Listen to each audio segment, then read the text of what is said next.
외부인의 접근이 금지된 곳. 이곳은 해외 유입품 중 재검사가 필요한 품목을 보관하는 곳입니다. 두 마리. 사탕수수 두꺼비. 치명적인 독을 지닌 세계 100대 침입 외래종입니다. 그런데 이게 다가 아닌 것 같은데요.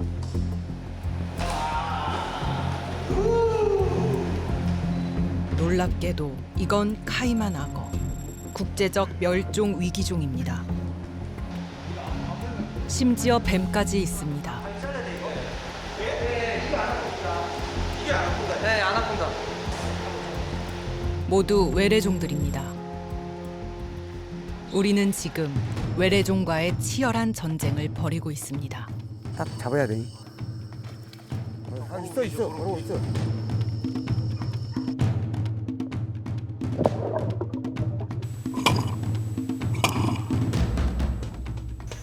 외래종이 우리 생태계를 파괴하는 주범으로 지목받는 까닭입니다. 외래종인데 붉은기 거북이 알이. 족보가 없어요 지금 현재. 아무것도 없잖아요. 그러니까 이게 불법 체류자죠. 지금부터 자연의 불법 체류자가 된 외래종, 이들을 추적합니다. 영광군 개마항에서 백길 2시간 20분. 이곳에 외딴 섬 하나가 있습니다. 그런데 앞집 뒷집 터놓고 살던 이 평화로운 섬 사람들에게 요즘 골칫거리가 생겼습니다. 이게 지금 이 사람 키보다 높은 이 고추밭인데. 아니 뜯어먹고 그냥 분질러 버리고 그러잖아요. 그러니까. 이 밭을 다 망쳐버리는 거네? 아니 몇 년 동안을 그러죠. 지금 인데가 이러고 그물로 이렇게 뒤져보는 게 그물로 쳐놨다가 여기는 그물이네요 지금. 네, 그물 쳐놨다가 하도 그물도 필요 없으니까 저거 작년 겨울에 저거 해놨잖아. 꼬치가 한 폭도 없잖아요. 이런 그물로는 녀석들을 막을 수도 없답니다. 꼬치 봐. 여기 잡초밖에 없는데. 그러니까 꼬치를 여기다 심었어. 심은 뒤 하루 종일 들어와서 싹뭐 밑집가랑 이렇게 싹 뜯어먹어 버렸어. 그래갖고 한 폭도 없잖아요. 여기 꼬치 두르게 두르. 비늘 씌고 심었어요. 요 비늘 씌고 심은 뒤에요. 다. 쑥대밭이 돼버린 고추밭. 대체 누구의 소행인 걸까요? 다 몰아서 잡았으면 쓰겠어 진짜로. 잡아내야 사람이 살되 여기 보시 터마다 하나도 그물 안친데 없어. 밤에만 나타난다는 침입자. 때가 되면 주민들은 전투태세에 들어가는데요. 아침에 걷고 저녁에 또 덮어 씌우니까. 어쨌든 이렇게 하면 안 들어오게. 아이고 웬 동네 이거 안 저기면 다 먹어본다니까 안 먹으면 못 산다니까. 어쩌다 이 지경이 된 걸까요? 환경 생태 전문가 최종인 씨가 탐사에 나섰습니다. 그런데 여기도 하나. 이 사슴이 그물에 걸려가지고, 야 이거 죽은 지가 좀 오래됐어요. 그물에 숲에 걸려가지고. 들어서자마자 눈에 들어온 건 샀습니다. 뜻밖에도 사슴의 사체. 아 참. 요 그물에 이게 뿌리가 아마 이게 여기에 걸린 것 같아요. 그러니까 이게 뿌리 이제 썩고 그러니까 이게 떨어져 이제 나온 거죠 이렇게. 저기에서 넓어져서 갈수면 갈수록 좁아져 가지고 저기는 마지막 이제 마무리하는 곳이에요. 오죽했으면 주민들도 바다에 쳐야 할 그물을 산에 칠 수밖에 없었을까요? 천천히 해야 돼. 미끼로는. 저기도 한 마리 죽어 있어요. 저기 소나무 뒤에 바로. 야, 근데 이건 며칠 안 된 것 같아요. 여기요. 잠시 후 여기서 소리 났어요, 여기서. 여기서 소리 났거든요. 숲에 울리는 경계 경보.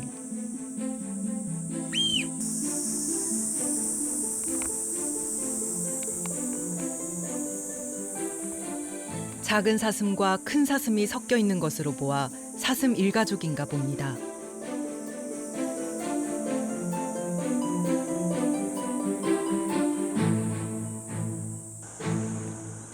그렇다면 마을 사람들이 지목한 범인이 혹 이 녀석들이 아닐까요?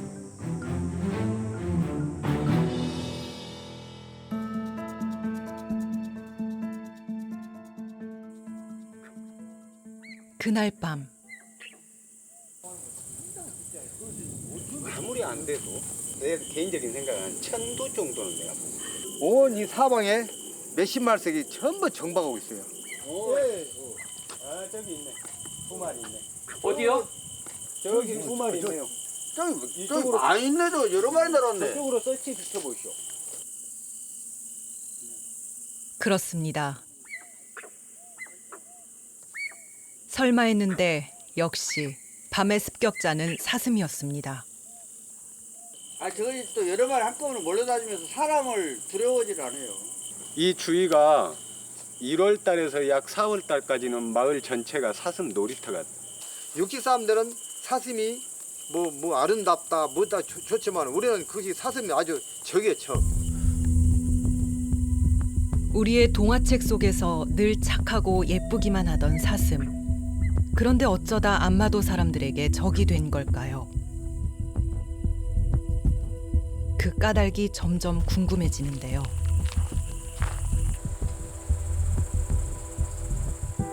이게 마을까지 내려와가지고 셋, 넷, 다섯, 여섯, 일곱, 여덟, 9마리. 두려워하기는커녕 발을 구르며 겁을 주는 암사슴.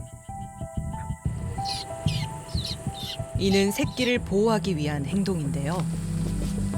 새끼 사슴이 무리에 합류하자 안정을 찾고 갈 길을 가는 사슴 가족.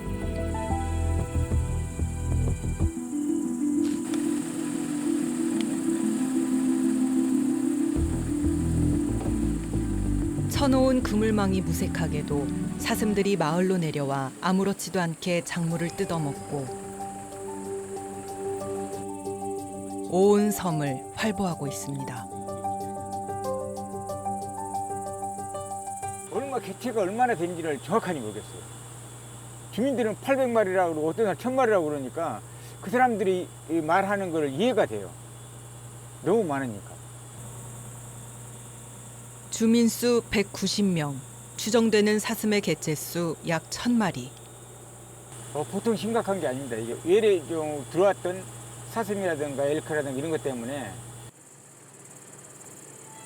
그렇다면 육지와 한참 떨어져 있는 외딴 섬이 어쩌다 사슴천지가 된 걸까요?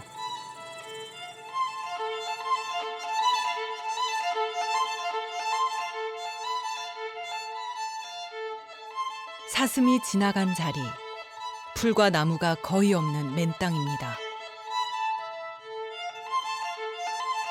그런데 요즘 들어 야행성이라는 말이 무색하게 사슴들이 대낮에도 곳곳에서 목격됩니다.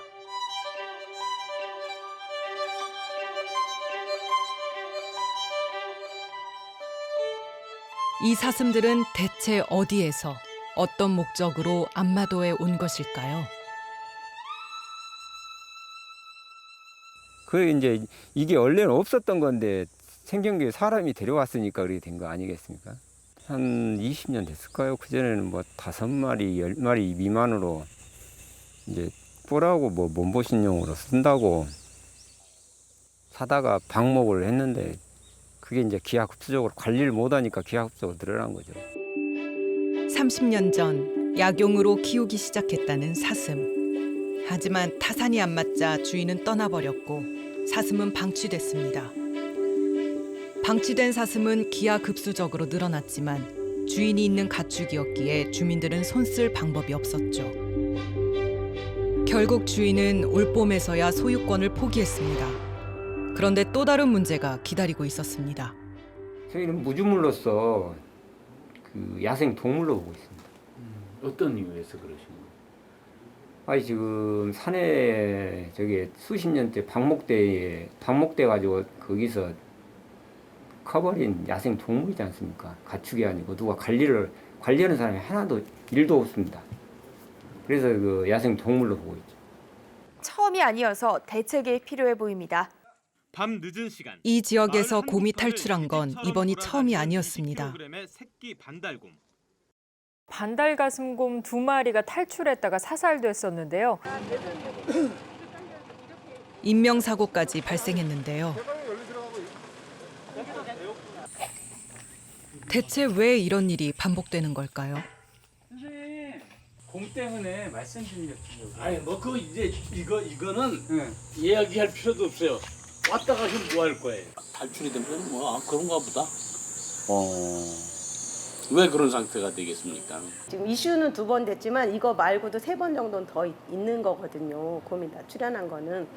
그 한강유역 환경청에서 관리를 하는 걸로 알고 있어요. 그러니까 용인시에서는 주민들이 뭐 이렇게 곰 나와서 위험하다 이럴 때 나와는 보긴 하지만 이게 자기네들이 그걸 뭐 예산을 투입해서 이렇게 할 수 있는 문제는 아니라고 이렇게 얘기를 하더라고요. 곰이 탈출했다는 농장. 아저씨,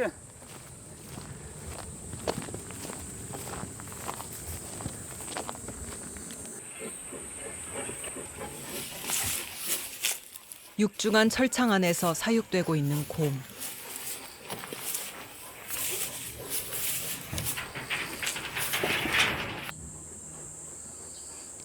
해외에서 수입된 반달 가슴곰입니다.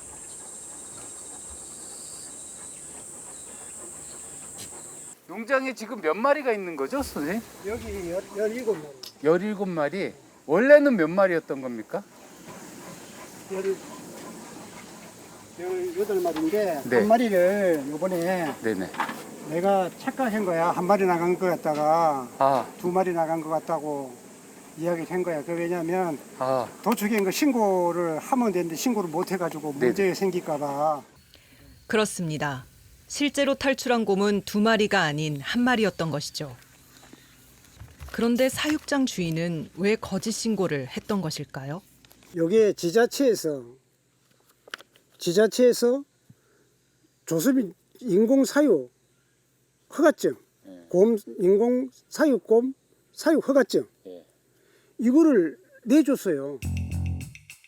1980년대 초중반 정부는 농가 소득 증대를 위해 수입된 곰의 사육을 장려했습니다. 하지만 사육곰 사업에 대한 국제적 여론이 점차 악화되자 1993년 우리나라가 멸종위기 동식물의 보호를 위한 국제협약에 가입했고 상황이 급변했죠. 사육되던 곰이 야생동물보호법에 의한 관리 대상이 돼버린 것입니다. 야생동물이란 규정이 있습니다. 법령에 규정이 있어요. 산에서 들에서 자기가 스스로 자라가 자급자족하는 게 야생동물이라고 기록되어 있습니다. 이건 야생동물이 아니잖아. 인공사육곰이잖아. 인간이 밥을 줘야 먹고 살고 사는 건데 어떻게 이게 야생동물이냐고. 자신도 피해자라고 주장하는 김 씨. 정부의 사육곰에 대한 정책이 오락가락하는 사이 큰 피해를 보고 있다는 주장입니다. 결과적으로 비좁은 철창 안에서 애물단지가 돼버린 곰. 애물단지가 된 건 안마도의 사슴도 마찬가지입니다. 그러니까 결국은 얘들 길목에 곳곳에 뭐 다. 이게 나무 발가락으로 다 고사진 나무. 이건 좀 된 것 같고. 해를 거듭할수록 사슴 때문에 민둥산이 돼버린 이곳. 그러니까요, 진짜.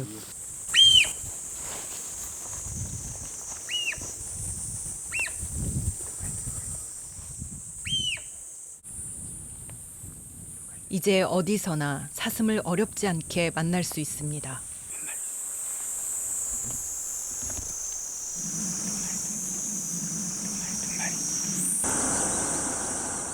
밤이고 낮이고 섬의 풀을 뜯고 나무를 갉아먹는 사슴들.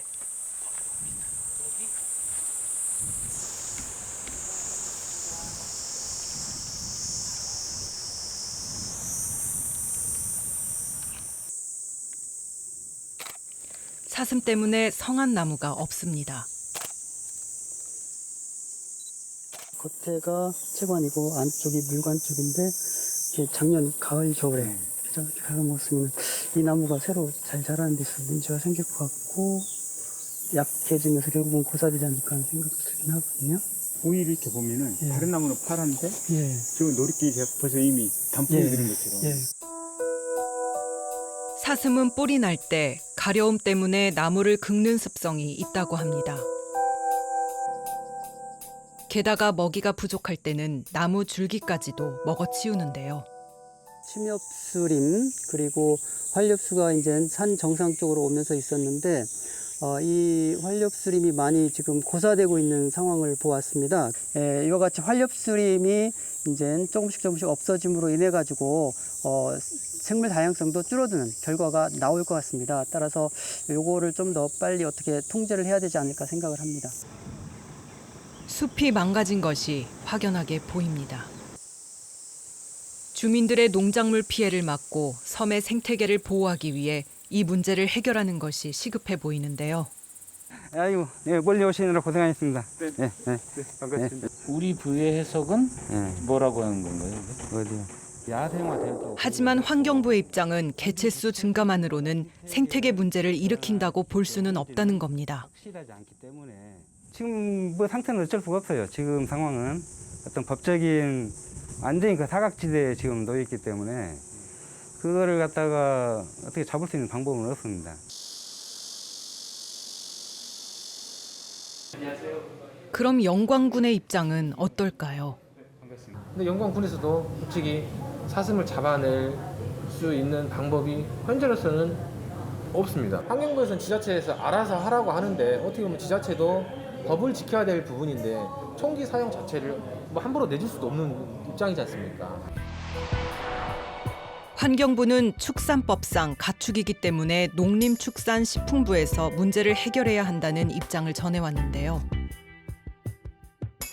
환경부가 왜 그렇게 답을 하는지 잘 모르겠네요. 이미 야생화된 부분에 대해서 가축이니까 농림부가 해야 된다. 그렇게 따지면 뭐 국내에 있는 모든 것을 저희가 다 해야죠. 농가의 소득 증대를 위해 외국에서 들여온 사슴과 곰.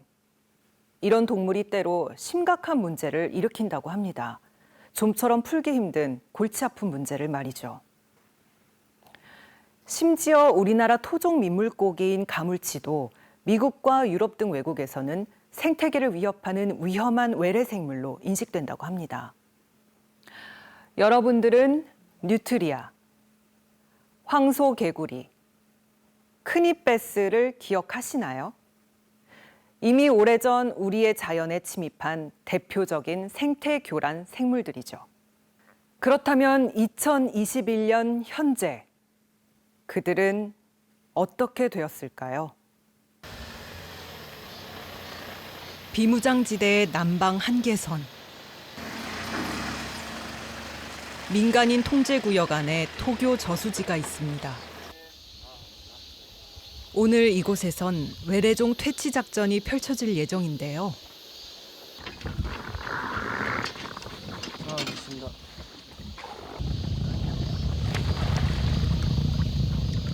어떤 상대와 싸우게 되는 걸까요?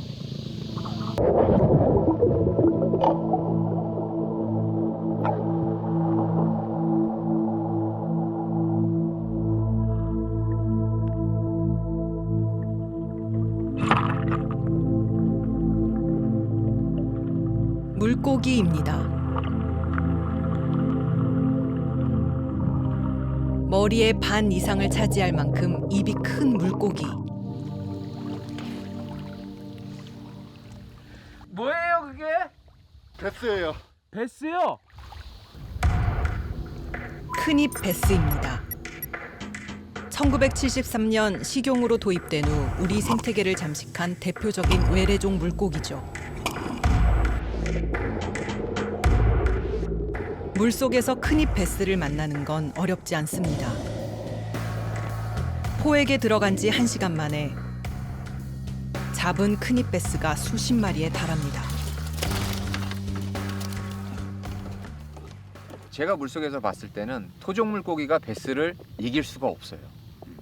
번식하는 그 방법이나 그 시기 내지는 먹이를 사냥하는 습관, 그 습성, 먹는 양 모든 면에서 토종 물고기가 베스를 이길 수가 없습니다. 큰입 베스라는 이름에 걸맞게 엄청난 크기의 입을 갖고 있는 외래종 물고기. 녀석들은 이 큰 입으로 갑각류, 어류 등 종류를 가리지 않고 한 입에 집어넣죠.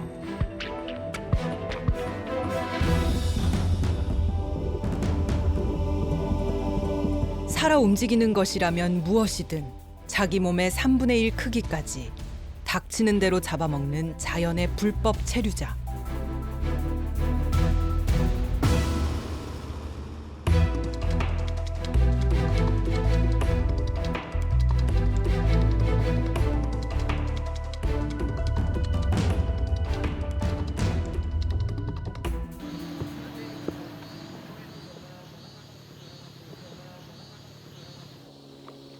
사람들은 그동안 큰입 베스를 퇴치하기 위해 쏘가리와 가물치의 방사 등 다양한 시도를 해왔습니다.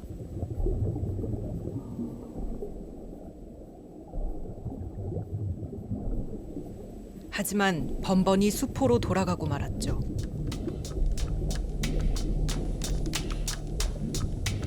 큰입 베스는 번식력도 대단합니다. 산란 시기인 4월에서 6월 말 먼저 둥지를 마련한 수컷이 암컷을 유도해 산란을 시작합니다. 둥지 한 곳에 낳는 알의 개수만 수백 개에서 만 개까지. 이 중 90% 이상이 부화에 성공합니다. 그런데 큰입 베스에 못지않은 또 다른 외래종 물고기가 있다는데요. 제법 묵직하게 올라오는 물고기들. 비결해보면 뭐가 제일 많이 잡히는 건가요? 블루길. 블루길. 블루길 제일 다 블루길이잖아요. 블루길 역시 1960년대 말 식용으로 도입된 대표적인 생태계 교란 생물입니다.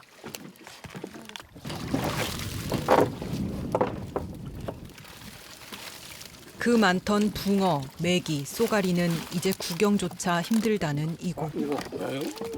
진짜 크네. 작년에 비해서 한 20-30배, 거의 30배 정도 늘었다고 봐야 돼요. 그렇게 빨리요? 예. 내년 정도 후년 제가 보기에 내년 후년이면은 거의 다 뭐 분리기가 외래어종이 다 차지한다고 봐야 될 것 같아요. 1년 새 30배가 늘었다는 블루길.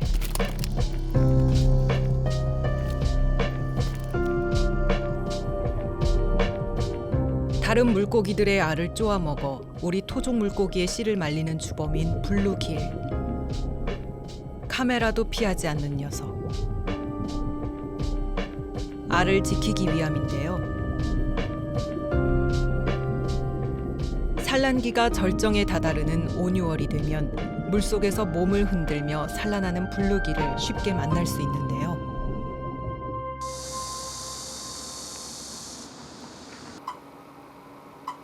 그렇다면 번식력도 생존력도 엄청난 외래어종들을 퇴치할 방법은 뭘까요?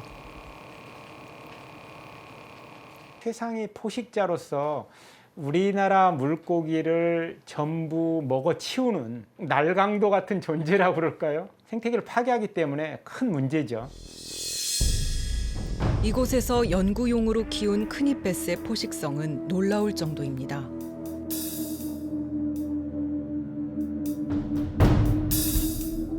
녀석들은 토종 위물고기인 피라미즘은 눈 깜짝할 새 해치우는데요.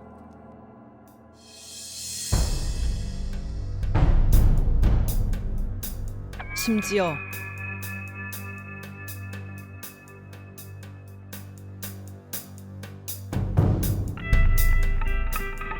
동족인 큰입 베스의 새끼까지 잡아먹습니다. 그렇다면 큰입 베스는 현재 우리나라에 어느 정도나 퍼져 있는 걸까요? 우리나라 전국에 채상류를 제외한 모든 수채에는 거의 대부분 다 있다 이렇게 보시면 돼요. 그래 분포지가 너무나 넓게 확산이 돼 있다라고 하는 것들이고요. 동면이나 산란 지점 등 크니베스가 오래 머무르는 지점을 포함 크니베스의 행동권을 연구 중인 충남대학교 연구팀. 행동권 연구와 모니터링 등을 통해 파악된 크니베스의 분포는 전국적으로 확산 일로에 있습니다. 크니베스와 블루길이 점령해버린 우리의 민물 생태계. 그 속에서 우리의 토종 물고기들은 설 자리를 잃어가고 있습니다.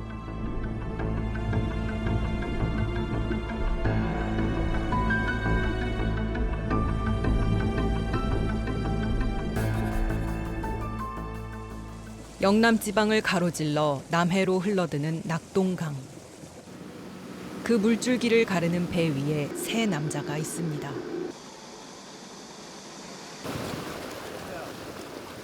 이들에겐 특별한 임무가 있는데요. 요즘 잘 안 잡혀요. 이런 식으로 풀밭에 개갖고 이 안에 집을 짓고 사는데 이렇게 여기 와서는 먹이는 손 안 대고 가서 앉아서 똥 싸고 똥 싼 지 얼마 되도 안 한 것 같은데.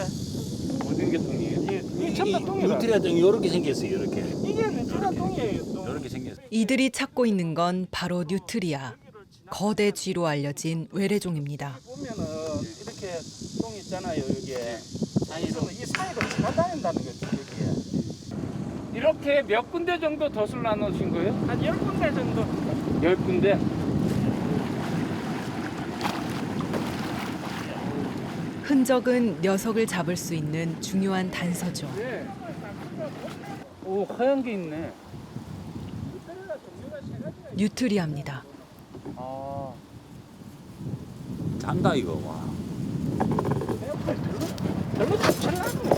다갈색과 흑갈색, 흰색, 그렇지. 세 종류의 뉴트리아 중 오늘은 흰색 털을 가진 녀석이 포획됐는데요. 자, 꼬리만 잡으면 돼. 포획틀 속에 먹이를 찾아 들어왔다가 걸려든 모양입니다. 순놈 맞다니까. 다 닥쳐. 여기가 순놈 편하지요. 순놈이고요.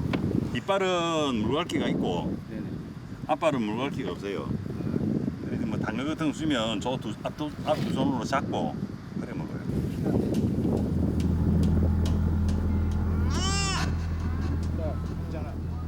뉴트리아는 1985년에 고기와 모피 생산용으로 남미에서 도입됐습니다. 하지만 녀석들은 순식간에 우리를 뛰쳐나가 생태계 교란 생물이 됐죠.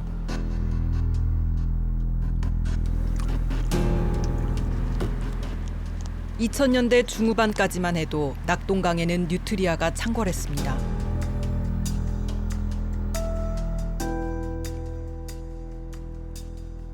녀석들은 밤이고 낮이고 낙동강 주변을 활보하며 수변 식물을 닥치는 대로 먹어치웠죠.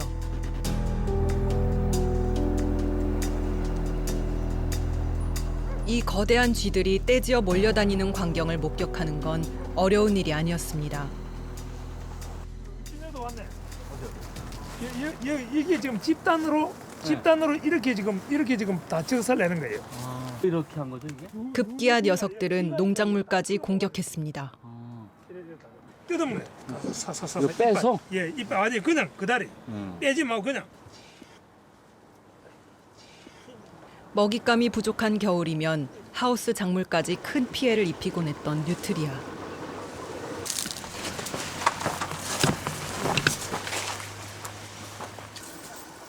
농작물을 먹어치우기 위해 출몰한 녀석들을 대낮에도 쉽게 목격할 수 있었는데요.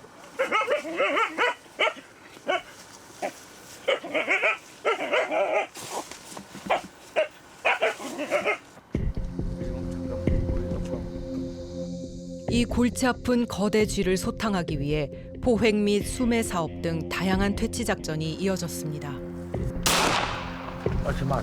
제가 죽었어. 이게 거리 배로 좋단 말이야. 이게 상당히 빨리 숙성을 하는 게 없어요. 그렇게 설치료니까. 길고도 지루한 전쟁. 근데 저 안에서 한 마리 들을 거 아닐까? 저기.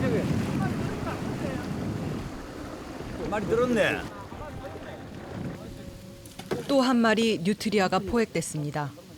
오랜 퇴치 전담반 활동으로 나름의 노하우를 쌓았다는 이분들. 이거 잡으려면은 첫째 양배추. 뉴트리아가 제일 좋아하는 게 양배추하고 그 다음에 사과. 지금 올게 보면 게 벌써 해사가 나거든. 나는 먹도 안 했는데 지금 뉴트리아 줬거든. 줬고 그 다음에 당근.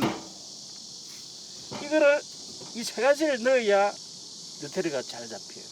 먹이값이 비싸지만은 이걸 넣으면 그래도 뉴트리아 잡는 이게 가장 좋은 방법이야. 다행히 뉴트리아 포획 개체수는 날로 줄어들고 있습니다. 실제로 낙동강 일대에 서식하는 개체수도 많이 줄었다고 하는데요. 정감을 어느 정도 이제 제한을 하고 있기 때문에 지속적으로 그 인력은 투입될 수밖에 없습니다. 퇴치를 안 한다든지 퇴치반 운영을 안 할 경우에는 마냥 손을 넣을 경우에는 이제 번식이 계속 이루어지기 때문에 예전보다는 더 몇 배 증가할 수가 있습니다. 손을 놓는 순간 개체수가 급격히 불어날지 모르는 시한폭탄. 뉴트리아는 잘못 들어온 외래종을 퇴치하기 위해 얼마나 큰 대가를 치러야 하는지를 보여주는 증거입니다. 전라남도의 한 저수지.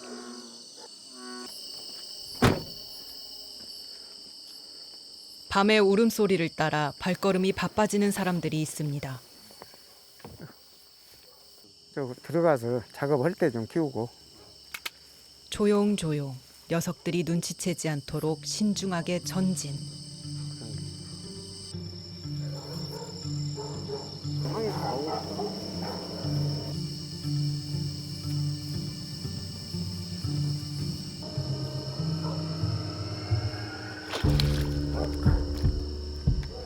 낚싯바늘에 걸린 이 녀석.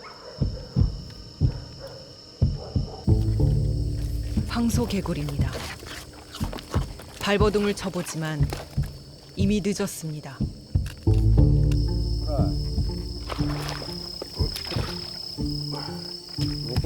이 정도로 해야지.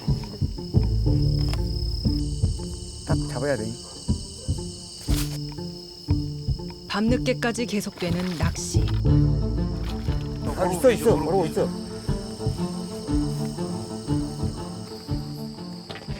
황소개구리는 1985년 식용으로 북아메리카에서 도입된 생태계 교란 생물.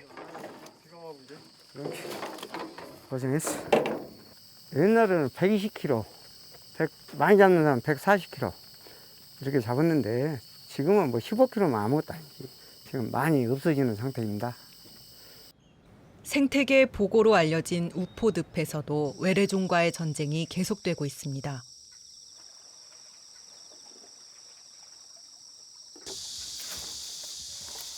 (20년째) 우포늪과 함께 살아왔다는 우포늪 지킴이 주영학 씨.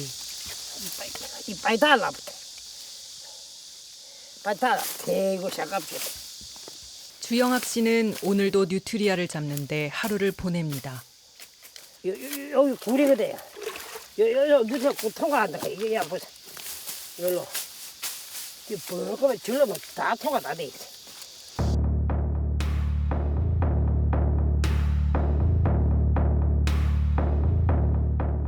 뉴트리아는 굴을 파서 그 안쪽에 서식지를 마련합니다.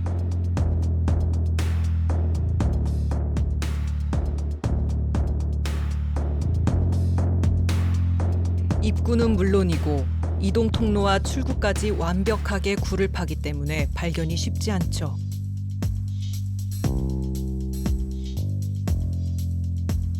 때문에 뉴트리아는 연못이나 하천의 둑을 무너뜨리는 주범으로도 알려져 있습니다.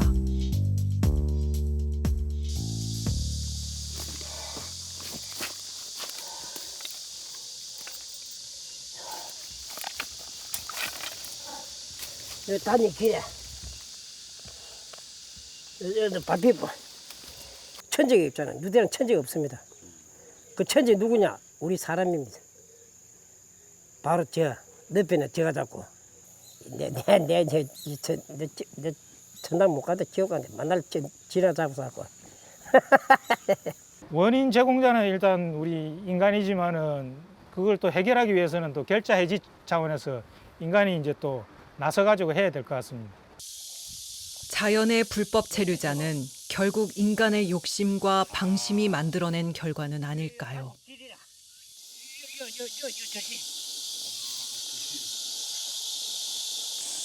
야, 한번 잡히자. 야, 나나 잡아. 야! 이빨 4개.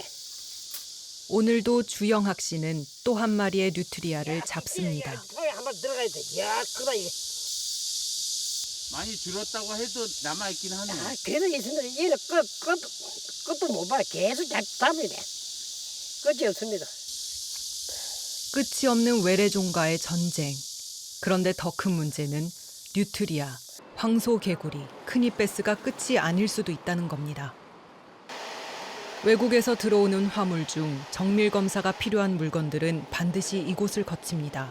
동물 역시 마찬가지죠.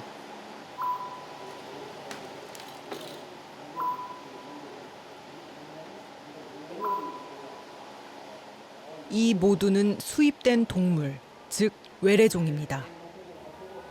수입돼서 들어오면 이제 신고를 하거든요. 그럼 신고에 품목하고 실질적으로 현품이 일치하는지, 개수는 맞는지 이것을 저희 그 협업팀 반장님이랑 같이 동행하에 점사를 진행하고 있습니다.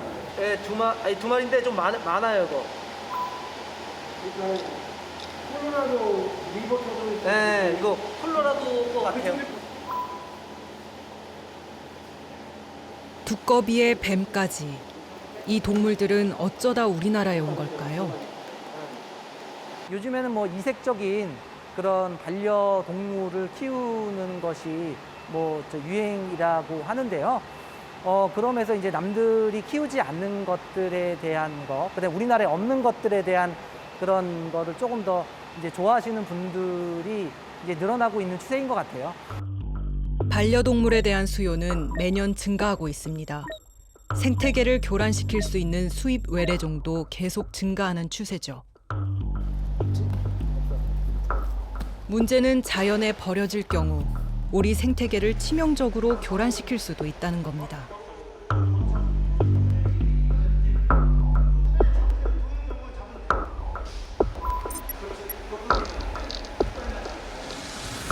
이게 아프리카 발톱개구리라고 유입주의 생물인 거예요. 근데 여기서는 허가 없이는 들어올 수가 없는 이 개구리입니다. 항아리 곰팡이병을 다른 양서류에게 옮길 수 있는 매개체. 아프리카 발톱개구리. 이렇듯 반려동물로 들어왔지만 허술한 관리는 큰 재앙을 낳을 수 있습니다. 오케이, 이 정도는 되겠어.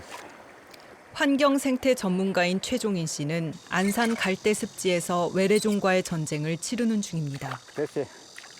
거북이들이 들어올 거 아니에요. 이리 들어와서 여기가 쉬고 있어요. 여기가 쉬고 있으면은, 여기 쉬고 있을 때 이게 저기서 보고 요걸 싹 올려버리면 거북이가 갇히는 거예요. 이 자리에서만 9마리를 잡았어요. 대체 어떤 거북이길래 손수 포획들까지 발명하며 잡아야 하는 걸까요?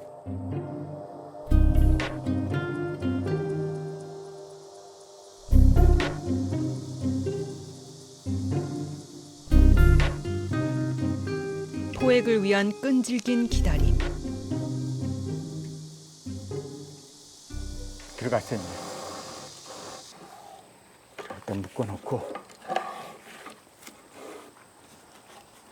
들어왔어요? 예, 들어왔어요. 이제 저 안에 저 그물이 딱 올라와 있잖아요. 일광욕을 위해 바위에 올라온 거북이.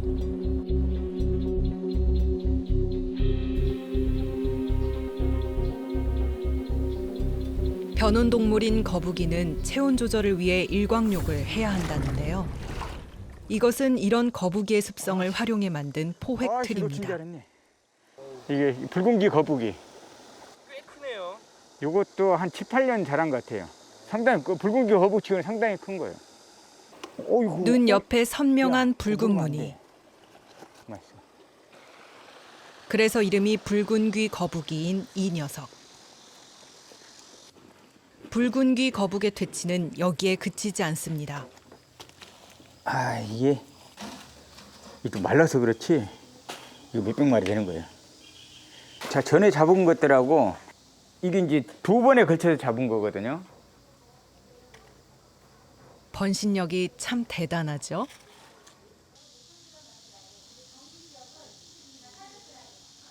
그러니까 이런 것들을 수거하지 않았을 때게 얘네가 한 성체가 돼가지고 2, 3년 되면은 그럼 또 알을 또 그만큼 낳을 거 아니다 말이에요. 그러면 어마어마한 개체수가 그 지역에서 이제 증가할 수밖에 없는 거죠.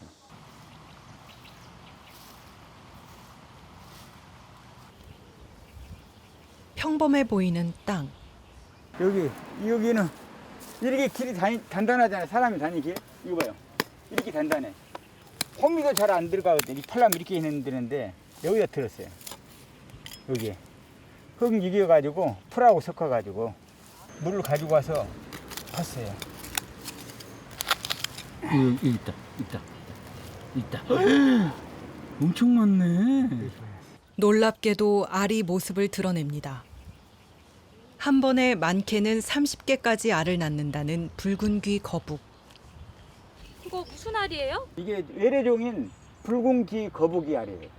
어머, 이게 신기하다. 네.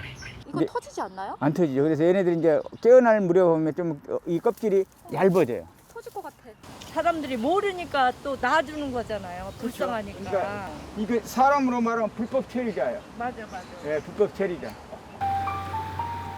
인구 밀집도가 높은 도심 인근. 하천변에서 쉽게 목격되는 붉은 귀 거북. 붉은 귀 거북은 1970년대에 미국에서 들여와 반려용으로 기르다 버려지고 종교계 행사를 통해 방사되면서 대표적인 생태계 교란 생물이 됐습니다. 토종 거북이들보다 더 빨리 성숙하고 몸집도 더 크며 번식력이 좋은 데다 공격적인 습성까지 지닌 녀석이죠. 그나마 이제 이 종으로 확산은 안 되고 있죠. 그러니까 엉뚱한 뭐 하천이라든가 또 다른 곳에 또 이제 새로운 종, 뭐 코터 거북이라든가 뭐 노란배 거북이라든가 이런 종들이 또 이제 번져 나가는 거죠.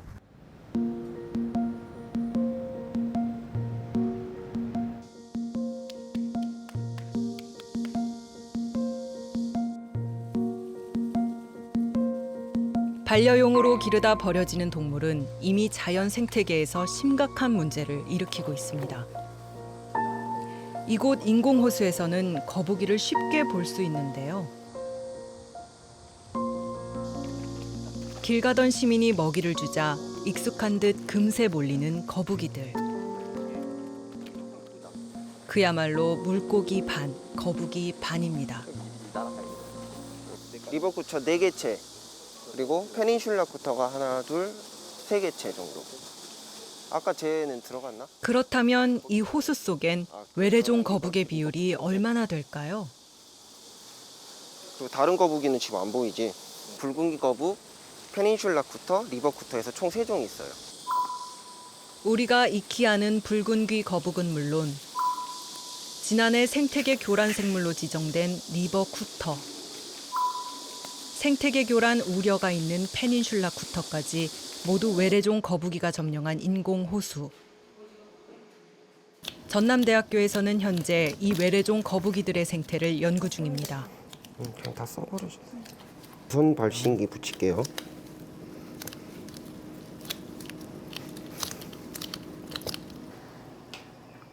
이 붉은 귀 거북이가 특수 임무를 부여받습니다.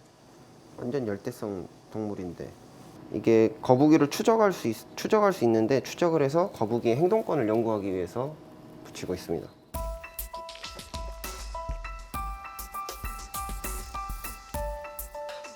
이처럼 방사된 거북이는 자신의 이동 반경 등 행동권을 데이터로 보내줄 것입니다. 붉은 귀 거북 행동권 연구를 바탕으로 밝혀진 충격적인 결과.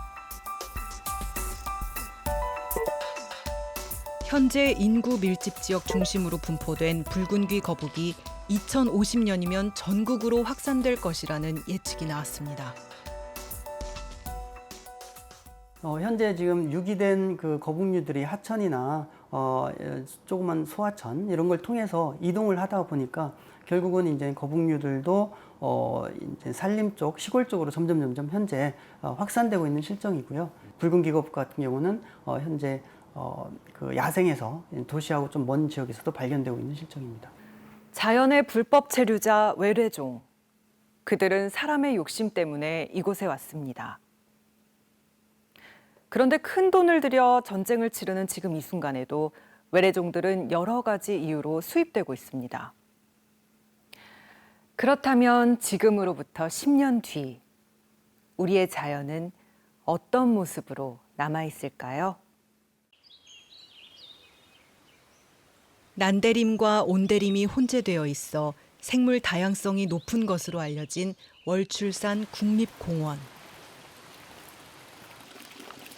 이곳 한켠에 마련된 작은 공간에서 비밀스레 보호 중인 동물이 있습니다.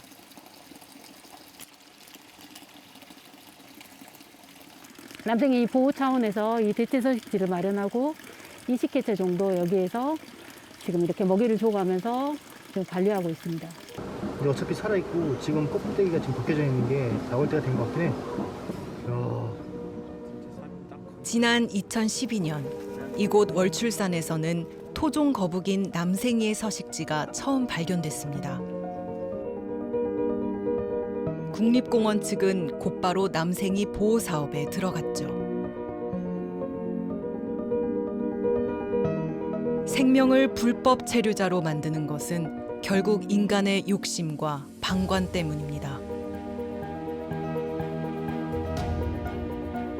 어떤 외래종의 방해도 받지 않고 우리의 토종들이 마음껏 살 수 있는 자연.